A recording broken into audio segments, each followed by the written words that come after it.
जिंदगी की इस लड़ाई में आज फिर किसी की हार हो गई। सुनकर कलेजा फट गया मेरा कि फिर कोई बेटी दहेज का शिकार हो गई।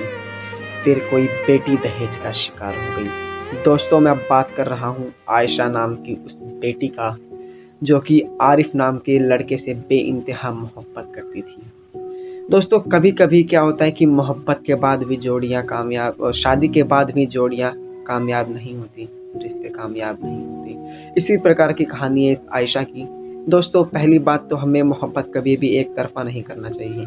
दो तरफा हो तो ज़िंदगी कामयाब हो जाती है, और अगर मोहब्बत सिर्फ एक तरफा हो तो ज़िंदगी भर रुलाती है, ज़िंदगी भर सताती है। ये आयशा नाम की लड़की थी जो आरिफ से मोहब्बत करती थी, उससे शादी भी हो जाती है। शादी के बाद वो आरिफ इसको दहेज के लिए इतना परेशान करता, यहाँ तक कि इसके जिस्म पे पहनने वाले कपड़े भी वो आयशा अपने बाप के घर से लाके दिया करती थी।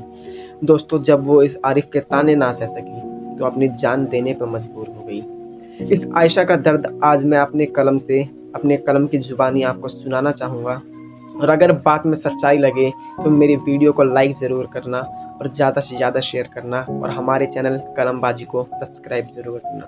तो दोस्तों, शुरू करते हैं कि क्या कसूर था आयशा का कि वो तुझसे बेइंतहा मोहब्बत करती। क्या कसूर था आयशा का कि वो तुझसे बेइंतहा मोहब्बत करती थी। तेरे कपड़े तक उस लड़की ने लाकर दिए, बेचारी खुद घुट घुट के मरती थी, बेचारी खुद घुट घुट के मरती थी। कसूर सिर्फ इतना था, उसका प्यार एक तरफा था। कसूर सिर्फ इतना था, उसका प्यार एक तरफा था। और कितना पत्थर दिल था वो हैवान, जो ना देख सका उसकी मोहब्बत को।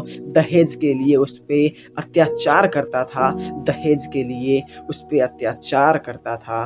नहीं था उसके पास पैसा इतना, नहीं था उसके पास इतना पैसा, हया बसी थी आंखों में। नहीं था उसके पास इतना पैसा, हया बसी थी आंखों में। बाप था लाचार उसका, जिंदगी थी फाकों में। रे बाप था लाचार उसका, जिंदगी थी फाकों में। पूरे करने के लिए शौक तेरे, वो जिस्म की नुमाइश करती कैसे। पूरे करने के लिए शौक तेरे, वो जिस्म की नुमाइश करती कैसे। अरे नादान, प्यार करती थी वो तुझसे, दहेज के लिए वो तुझसे लड़ती कैसे, वो तुझसे लड़ती कैसे। देखी वो वीडियो मैंने भी, उसका चेहरे पर हंसी, वो आंखों में रोई जा रही थी।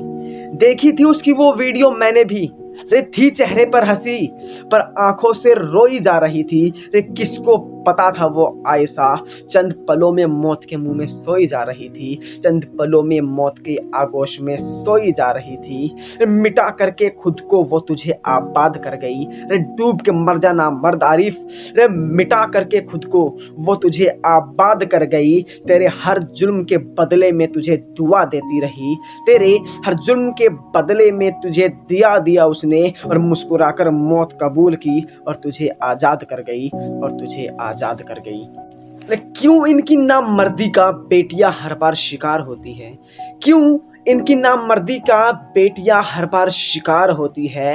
रे कभी दहेज प्रताड़ना तो कभी बलात्कार का शिकार होती है, कभी बलात्कार का शिकार होती है। मैं सवाल करता हूँ भारत के 130 करोड़ लोगों से, रे क्यों मौन हो जाते हो तुम बेटियों की शहादत देखकर। मुझे शर्म आती है तुम्हारी ये आदत देखकर, मुझे शर्म आती है तुम्हारी ये आदत देखकर।